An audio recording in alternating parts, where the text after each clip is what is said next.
are you doing? Pretty good. How about yourself? Yes, all good. Thank you so much. Thank you for joining the conference. Really excited to have you share with us your expertise on how to build a GitHub Copilot extension.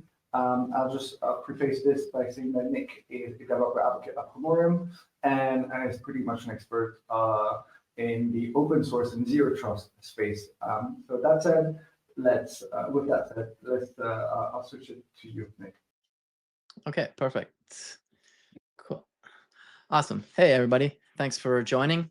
So today we're going to create a GitHub Copilot extension.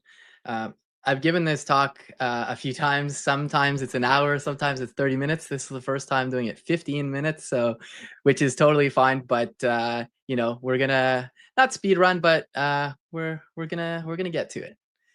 Okay, all right. Would help if I'm on the right screen clicking buttons. So I won't intro myself again. BAP already did that, but here's all the places you can find me. NickyT.online has all my links.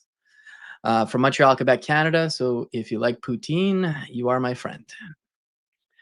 So, before we get into what is a GitHub Copilot extension, I'll just talk briefly about GitHub Copilot. Probably most of you have heard of it.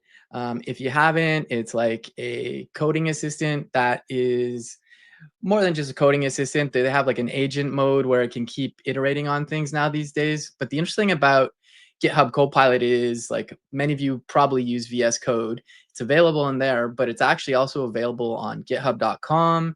If you're a .NET developer, it's available in Visual Studio. Also, if you are a developer for iOS apps, it's actually available in Xcode as well now. There's a CLI for it, and they released a whole SDK so that you can actually implement Copilot in any editor now. So I know JetBrains has this as well, but if you wanted to create an editor, if you're that ambitious, you can go ahead and add Copilot to it. So that's just a little preamble about GitHub Copilot, but let's talk about what a GitHub Copilot extension is. So the name kind of says it all. It literally extends GitHub Copilot. So you can create custom AI-powered tools. You can integrate with third-party services. You can also access files in editor context. There's two types of Copilot extensions. There's one that's a skill set, and this is like, it makes it easy to connect third-party services and custom APIs into the Copilot workflow. You can think of those like tools. And there's also this agent mode, and this is the one we're going to go through today. We don't have time to build out one of each. And an agent just provides complete control over the whole request response within a GitHub Copilot session. And you can enable custom workflows. You can connect to other LLMs, APIs, and have access to the entire conversation, context, and user interactions. That sounds pretty fancy the way I said that, but basically it knows what files you're working with if you allow that permission, and you can kind of get the message history as well. And the cool thing about the extensions are they pretty much work everywhere that GitHub Copilot is. So I mentioned github.com. You can actually use it there. You can use it Visual Studio or VS Code, et cetera, et cetera. The only place it's not available at the moment, Copilot extensions, is in the Copilot, GitHub Copilot CLI, as far as I know. Cool. I'm just going to switch over to the comments for a sec, just so I can see what's going on. Cool. Yeah. So one interesting thing is, security is important. So the first time you interact with a Copilot extension, oh, that's the wrong slide. Sorry. This is kind of what it looks like when you first start off. So if you want to use a Copilot extension, you'll have like your chat area for Copilot, and you have to actually start off with @ and the name of the Copilot extension, and then whatever your question is or whatever you're trying to do. If you actually say something like, hey, GitHub Copilot @ Olama Copilot, memoize this function, it's actually just going to use Copilot itself and not the extension. So you just have to remember, whenever you want to leverage a Copilot extension, you always have to start it with @ whatever the Copilot extension is, and then what you're trying to do. Cool. All right. So let's just talk a bit about the anatomy of a Copilot extension. Now, I will preface this with Visual Studio Code specifically, at least when I looked at this last year, has GitHub Copilot extensions that are specific to Visual Studio Code. I'm not going to focus on those today just for time reasons, but also I actually like the more general Copilot extension because this can be used everywhere.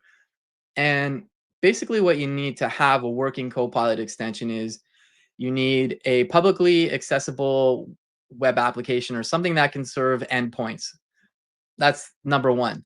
The other thing is you need to register a GitHub application. And those things together with whatever permissions you decide to set is what compromises a Copilot extension. And the bare bones permissions, and I'll show you this in a bit, but basically the minimal thing you need to have for it to actually work as a Copilot extension is you have to give access to the user's Copilot chat history. And this is read only and it's required. And there's no write mode. It's only always read only. That's the bare bones one. If you want to have access to like the context of the editor, like what files are being edited, etc., you also have to add the context permission, which is also read only. Now, when you're interacting with a Copilot extension, the first time you ask it about something where you might be referencing a file, for example, here I have index.ts, it's going to ask me, can I actually access your context? So saying, I would like to read your active file and selection. So initially it says it failed to give me a 401. I have to allow it. And I can allow it for the specific project I'm in, or I can allow it for all workspaces if you're just like, YOLO, let's do this. And that's just a nice thing. You just don't want it all of a sudden just reading stuff without you knowing that it was doing that. So that's a little bit of security there. Just take a quick sip of water. Okay, I'm just looking in the chat. There's extensions, transform Copilot from a code assistant into a developer workflow engine. Yeah, it's pretty cool. Yeah, staying hydrated, Bap. Thanks. Cool. So for getting your development environment set up, we just need to install the dependencies of this template that I'll show you in a second. We also need to expose the local development server to the internet. I'll show you how to do that as well. And we need to create and configure a GitHub application. We're also going to leverage the Copilot extension preview SDK, and I'll show you how you can debug the extension.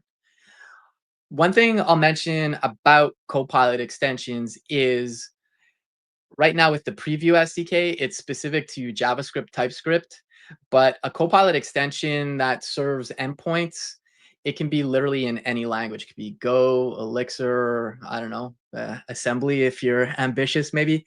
But at the time, for the time being, as far as I know, there's only a preview SDK for all things JavaScript. But that said, it's open source. If you're interested in like leveraging your own language to leverage what's in the preview SDK, you could always maybe use Copilot to port it to another language. So we're going to go ahead and do the demo here now, but I just want to show you, this is the template I'm using. So this is my GitHub Copilot extension template. Feel free to give it a star if you'd like to. This is like JavaScript based project. It's leveraging the preview SDK, and it's just like a bare bones to kind of get you up and running. For the sake of time, I'm going to show you a Copilot extension I built with it, but I'm going to talk through the pieces in it.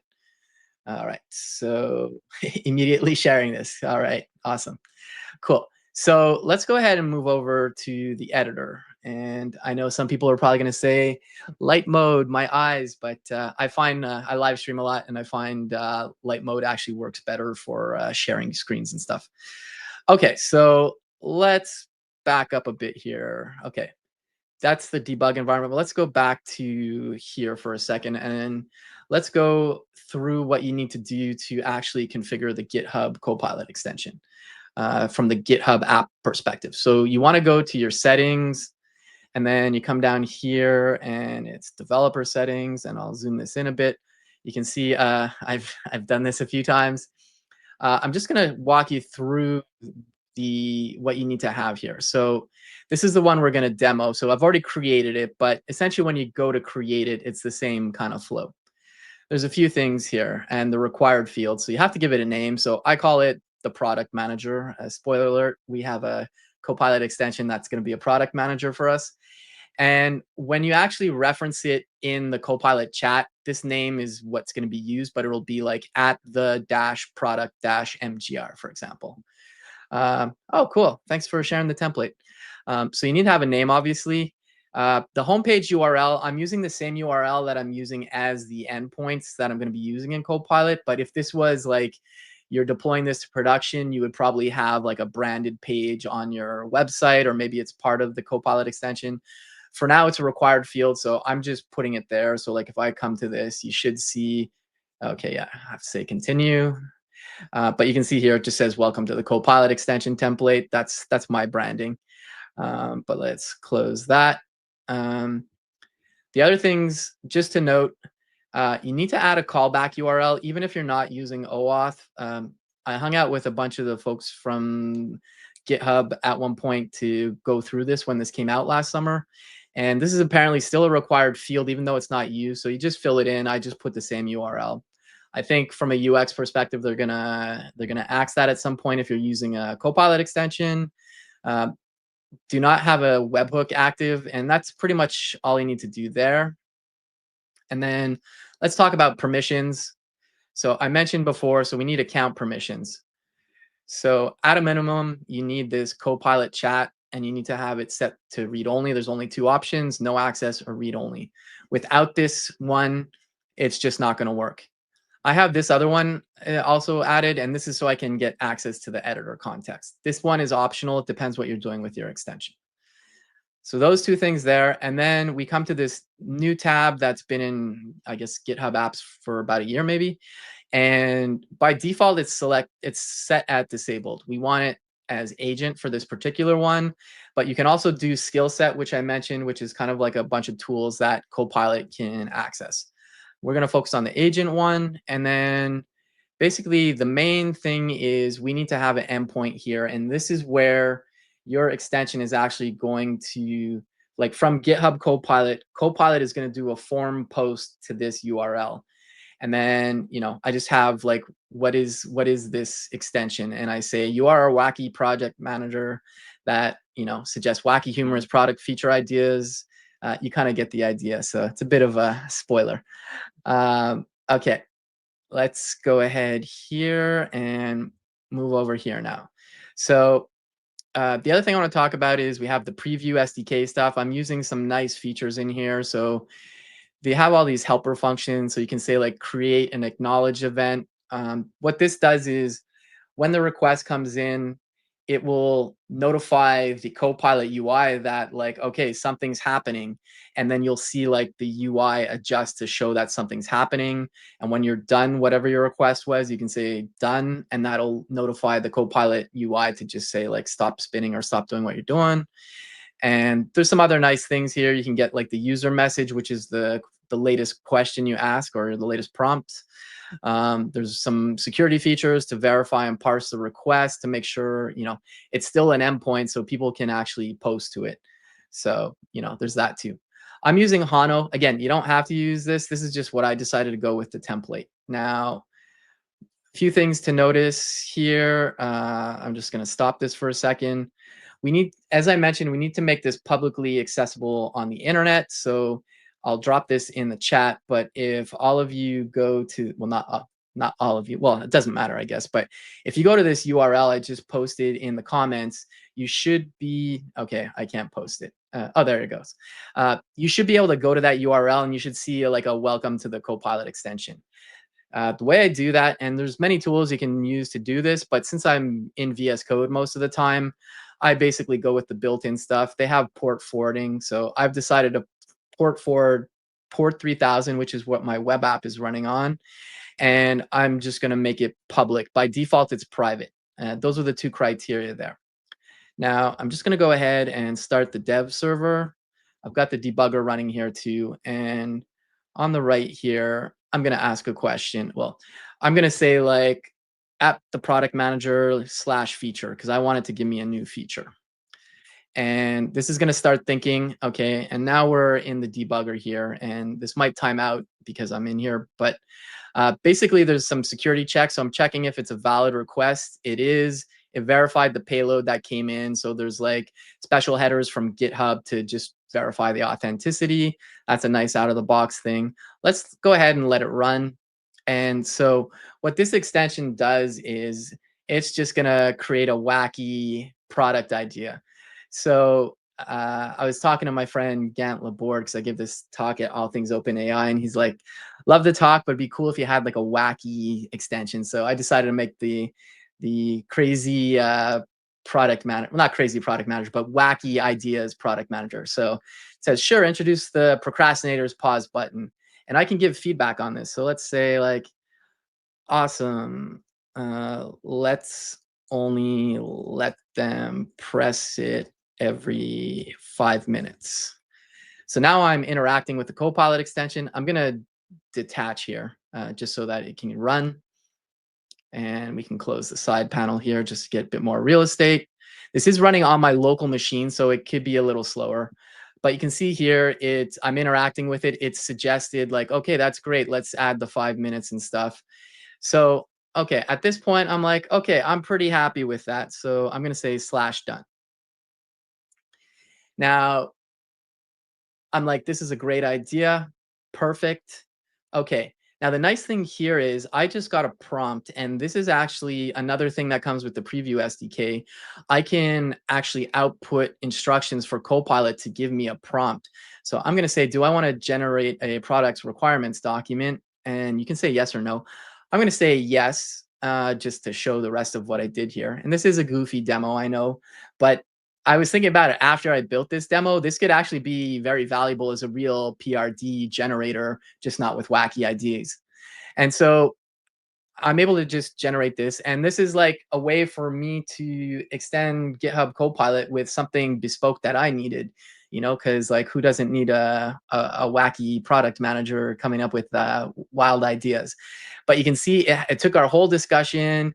It consolidated into like what the core of the idea is. It took my suggestions in there, and then it talks about the requirements. And so that's pretty cool. We still got a little bit of time before we get to Q&A, but I just kind of want to show you like those other neat things here. So we're streaming the event. So this is the acknowledge. So this is what allows Copilot to just start that spinner or whatever the UI is, because it's different depending if you're on like github.com or GitHub Copilot.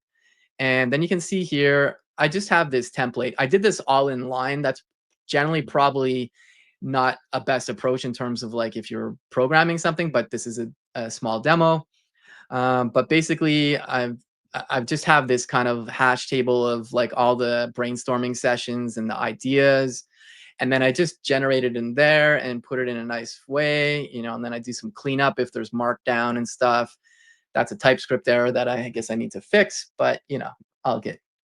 We got about a minute here left, but so this is what's nice. So like this create confirmation event. So like, let's just do this again real quick. I'm going to say feature. Oh, I actually have to start the dev server again. Sorry. This is going to probably stop in a sec. Let's do another one. And let's do /feature. And I think it'll hit that breakpoint. Yes, it did. Okay, let's just click play. Okay, and it's going to go ahead and do its thing. It's going to give us a wacky idea again. I'm just going to get rid of this one. Now, again, it's my own website running on my local machine that GitHub's interacting with, or GitHub Copilot. Okay, I'm going to say /done again. And this is where we should see a breakpoint if I put it in the right place. Yes, I did. Okay. So where did it go? Here. There we go. You can see here, I've created the confirmation event, and I'm just let it run. I'll detach here because I know we're at time. But then you're going to see the prompt, and I'm just going to say accept, and there we go. Hey, Bob. That's amazing. Thank you so much, Nick. Like, extremely insightful session. And also, I want to say, like, that template is a little gem. Like, I was trying to click on it, but I think it doesn't allow me to. But you definitely, I owe you a star for sure. Okay, cool. Thanks, man. Um, Yeah. Yeah. Now, the one thing is, this is why we didn't want to stop you, because this was like extremely valuable. But we've run out of the Q&A time. However, like Oh, we okay. said, Okay. I mean, no problem there, because I think the last minutes were really important, right? Especially to close it up. Now, to the audience, if there's anyone who wants to follow up, please go start the repo. By the way, it looks really cool. But if you want to follow up on this with Nick, please reach out to him. And yeah, just wanted to personally thank you for this practical live demo. Cool. Thanks, Bob, and thanks everybody.